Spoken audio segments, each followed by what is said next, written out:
Hey, what is up, Haussamaniacs? It's me, Haussmann Comics, with another old video. I don't even know because I haven't decided which one this is.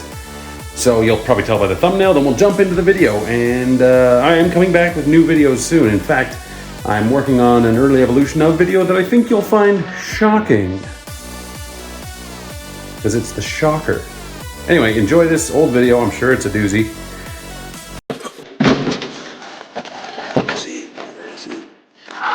Who is it? Captain America? No. Iron Man? No. Who is it? Tigra? No. Jack of Hearts? No. Silver Claw Triathlon? Moon Knight? No. Who is it?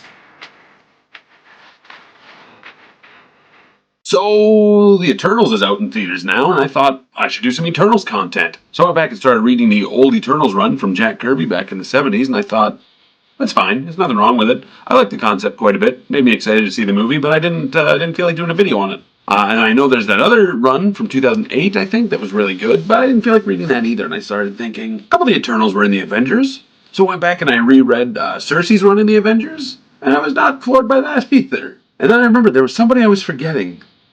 Almost like there was a forgotten one in the Avengers.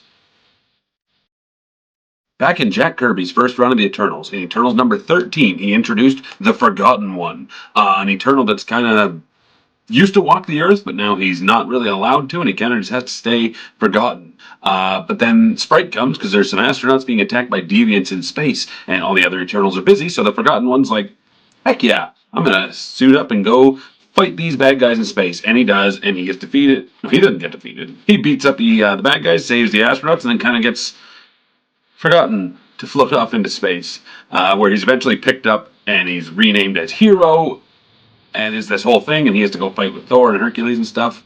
And then after that, he kind of disappeared for a while. And then Inferno happened. Inferno is this whole other thing. Inferno was a big X-Men event where demons were just all over New York. Demons took over New York. It spread out to other books, the Avengers, obviously, that we'll talk about, and Spider-Man, Fantastic Four. Because of the X-Men shenanigans, demons were all over New York. Cool concept. Again, not something I cared for. So as we find ourselves in Avengers 299, the whole Avengers team is kind of without direction at the moment. There really aren't any Avengers. And Captain America is currently going by the Captain, and he's like, holy crap, there are demons all over New York, man. I gotta do something about this. So he's like, I know. I'm going to talk to Mr. Fantastic of the Fantastic Four, who is currently not with the Fantastic Four. He goes to find Mr. Fantastic and Susan Storm, the Invisible Woman, and as he gets there, this robot egg nanny has kidnapped Franklin Richards. There's so much interesting stuff here, but it's not even actually that interesting. Anyway, Franklin Richards has been kidnapped, and Mr. Fantastic's like, well, this sucks. We gotta get my son. Cap, what did you want? And Cap's like, don't worry about it. Like, we'll go save your son, obviously. Demons are on the back burner right now. I'm sure the X-Men or somebody's on that. And they go and they start looking into it, and they fight Nanny and the robots, and it's weird. And then we go up to Olympia, and Thena, I believe, is like the leader of the Eternals, is like, holy crap, there are monsters on Earth. Hey, Forgotten One. And he's like, yeah. And she's like, go to Earth and fight some monsters. He's like, oh boy, monsters? I do love to fight some monsters. You're gonna let me go? And she's like, yeah, go, get. And then he makes some armor and he goes down to Earth to fight some monsters.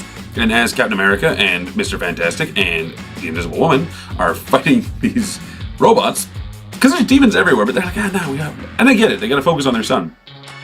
This guy shows up and he's like, yeah, I'm gonna fight some monsters. Can I help you guys fight monsters? And they're like, yeah, please. So they do. And they defeat Nanny and the robots, one of which was Franklin Richards, but then a demon comes and steals Franklin Richards and takes off, and they're like, let's go get this kid back. And he's like, man, I'm gonna come with you if there's monsters. Call me Gilgamesh. And they're like, okay. And they go to chase this demon that stole Franklin, and then they see some thunder and lightning, and they're like, oh man. Captain America's like, dude, we're gonna get another Avenger, and Thor is there. And then they defeat the monsters, and then they go back to the Richards' home for some milk and cookies. And Captain America's like, only if they're Toll House cookies. And it's like, wow. Cap has weird preferences. So they go back, and while Franklin is sleeping, they make the pact, and they form the greatest team the Avengers has ever seen. Obviously, this is not the greatest Avengers team ever assembled. I don't know off the top of my head what I believe is, but it certainly isn't this. It is very interesting to see Mr. Fantastic and the Invisible Woman as Avengers, especially because, like, as they go on, they kind of solve problems themselves, because Mr. Fantastic is like, I'm a super genius, and I usually just do this, and solve that. And Captain America's like, you didn't run that plan by me, and that's upsetting. That's not how we do it in the Avengers. And so that dynamic is actually pretty cool. As for Gilgamesh's contributions, he certainly was there. He was basically the strong guy on the team that already included Thor, and then later would include She-Hulk. Like, Gilgamesh did not really get much character development, and he was just, like I said, kind of there. Somehow he did survive a merger of the West Coast and East Coast teams when they brought in, like, everybody, and, like, we're just going to get, like, a few of them. And it was a team with, like, She-Hulk and Namor. And it's like, well, why do you need Gilgamesh when you've got the muscle and history and color of these other characters? Because before too long, Gilgamesh went up against a monster that was just too much monster for him, and he got knocked the fuck out. And he was unconscious for, like, 3 issues. And then they went to, like, oh, maybe these other Eternals can help. And the Eternals were teleported off to the negative zone, and it was odd.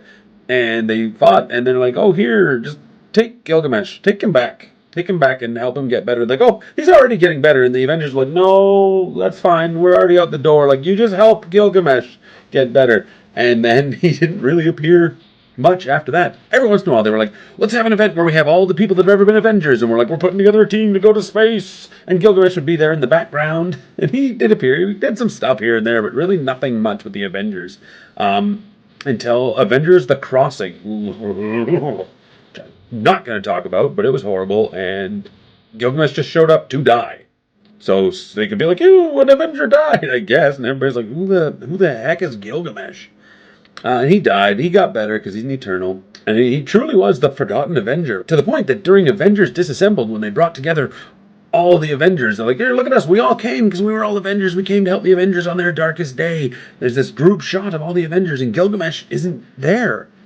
I don't think Cersei is either. But I mean, we got Silverclaw and Triathlon and Living Laser. Like, everybody's there, but no Gilgamesh. But now that's all maybe going to change. The Eternals are getting a MCU movie. Don Lee is playing Gilgamesh.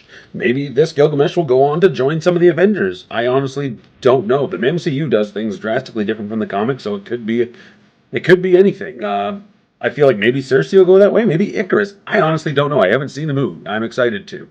Anyway, if Gilgamesh is your favorite Avenger, leave a like.